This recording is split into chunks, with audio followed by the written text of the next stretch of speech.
Hi, I'm Ava, and welcome to my 2025 TED Talk.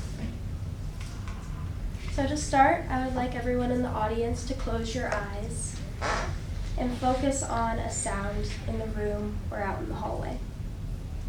Take a few deep breaths, listening to that sound. I want you to think about if it had a smell, what would it smell like? If it had a taste, what would it taste like? Does it have movement to it, or is it still? Take a few more deep breaths. And as your eyes start to open, keep focusing on that sound, keep the pace of your breath, and come back to the present.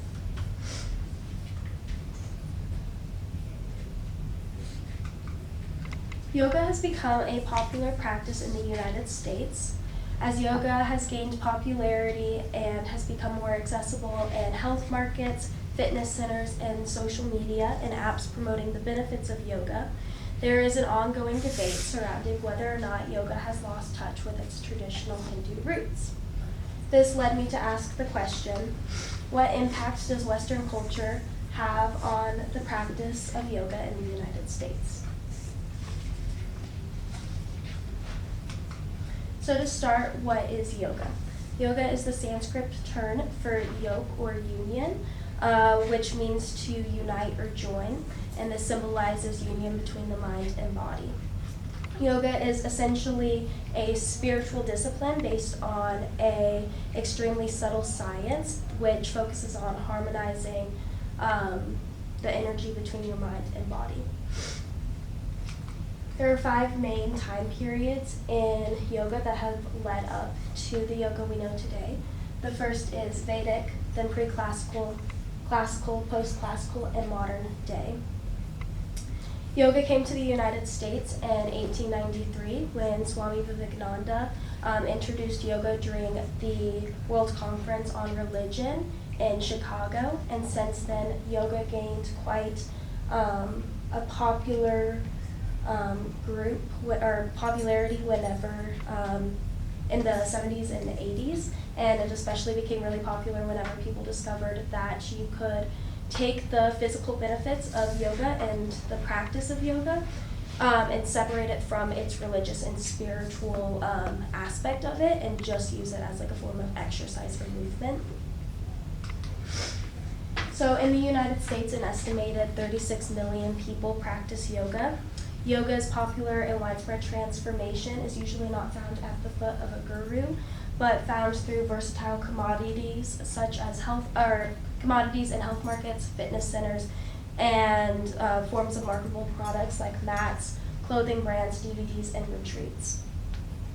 These commodities have built up a multi-billion-dollar industry that has shaped the public perception of yoga and the products that help define this yoga phenomenon. As this phenomenon gains even more popularity and continues to take off in American popular culture, yoga has been widely accepted as a form of relaxation, fitness, or groundedness.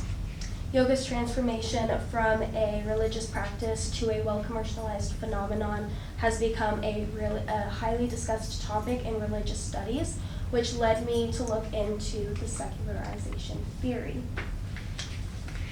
And so Peter Berger, a sociologist, defines secularization as the process by which sectors of society and culture are removed from the domination of religious institutions and symbols. And in Berger's work, he explains that secularization isn't just a societal structure, but also impacts the thought world of individuals through this process of secularization of consensus.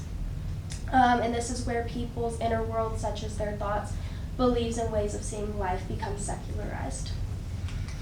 Steve Bruce, another professor, defines secularization as the declining importance of religion for the operation of non-religious roles in institutions, such as those of state and economy. And so in my research, I took their interpretations of the secularization theory and compared it to what we see in yoga. And by incorporating their ideas, I think it's pretty clear that yoga's modifications are quite consistent with the secularization theory. Yoga has been separated from its Hindu counterpart and is now included in non-religious exercises. Yoga also has been highly linked to diverse commodities, again, such as mats, clothing brands, other accessories that kind of help promote this exercise or this like benefit of doing yoga. And so another thing I looked into was the spiritual marketplace.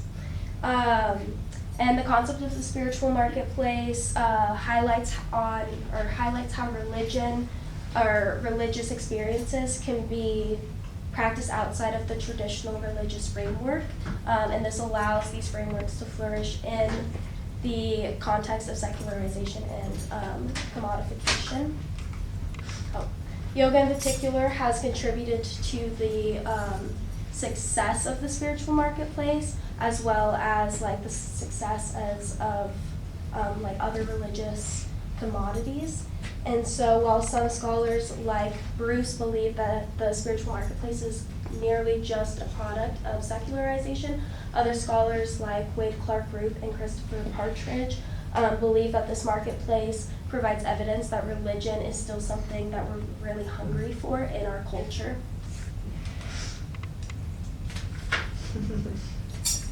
Based on American acceptance of the spiritual marketplace and a study that I'm going to show later on in this presentation, it can be argued that this concept does in fact have a positive influence on religion, because if consumers are coming to this marketplace in search for alternatives to these mainstream religious practices, this again provides enough evidence that there's still some hunger for religion, and we're not completely trying to get rid of religion in our culture. However, this marketplace does succeed due to the process of commodification and consumption. And so an example of this is McYoga. And so in 2004, McDonald's received a lot of feedback for not having a healthier menu selection. And so they came out with an adult Happy Meal that they called McYoga, and it consisted of an Asian salad, a diet soda or bottled water, and a 15-minute exercise DVD. And the DVDs consisted of cardio, core, strength, and yoga. And so I have a treat. This is a little clip of one of the yoga DVDs. How do I? Just click it with the mouse, maybe. What mouse? It works. Oh, there we go. Okay. There it works. Life can leave us stressed and pulled in so many different directions, making it hard to feel a sense of balance. Keep your cool and your sanity by doing yoga. It's a great way to relax, rejuvenate, and de-stress, and it helps increase flexibility. Okay, while we're exercising, try to stay focused on your movements and your breathing. Let's get started. Breathe deeply into your chest, inhaling and exhaling through your nose. Relax your shoulders and close your eyes.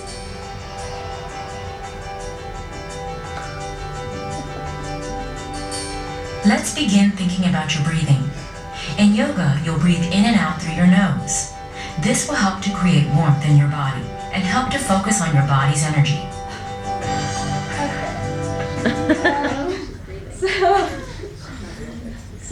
Needless to say, the McYoga DVD capitalized on yoga's place in the spiritual marketplace without any reference to its traditional Hindu roots. This commercialization and secular adaptation of yoga in mass market reflects the broader process of secularization and how our culture goes about like rebranding things.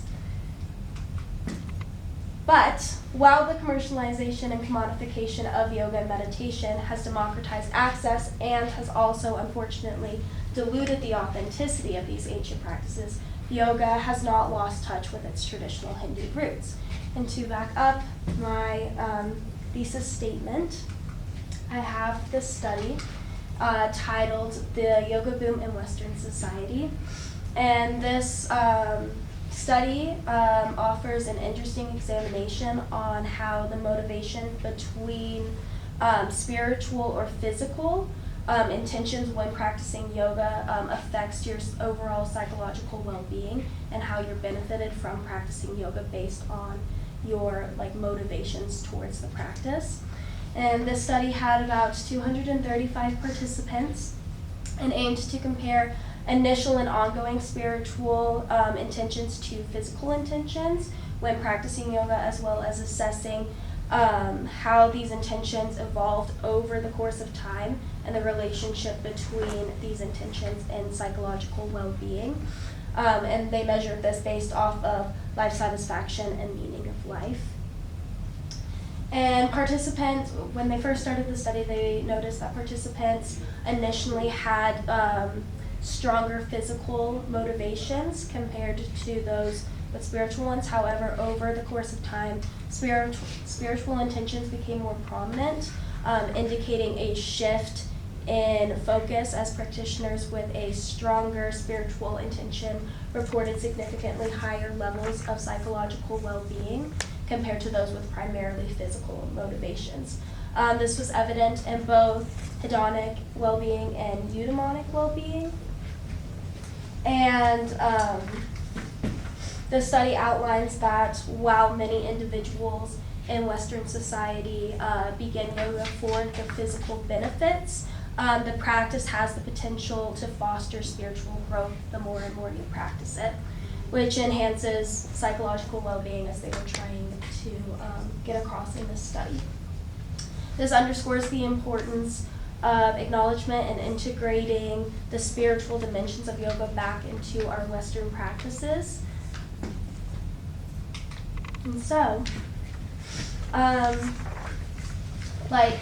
overall, yes, secularization, yes, commodification, and yes, exploiting this practice is not the best thing, but the spirit of yoga continues to carry through in our practices, although it's not as acknowledged as it was, or as it is in the East.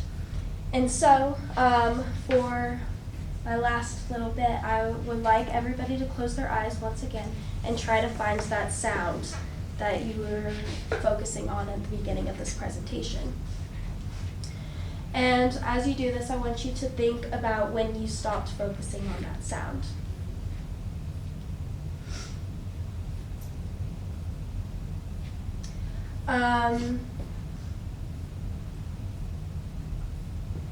I feel as though, you can open your eyes, I'm sorry.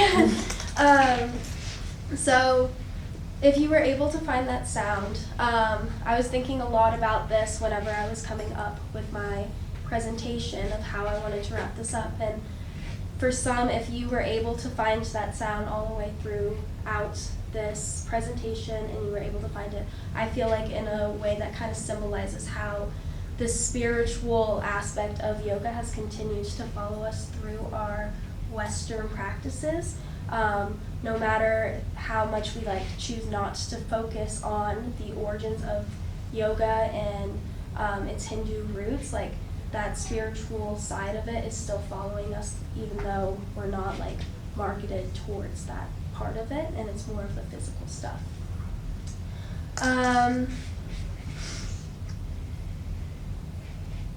So for my call to action, I would just if moving forward and coming out of this room, you focus on what the meaning of the practices you do, how that benefits you. I think for most of us, we don't reflect on why we do certain things that we do and why we choose to do yoga, to hang out with our friends, to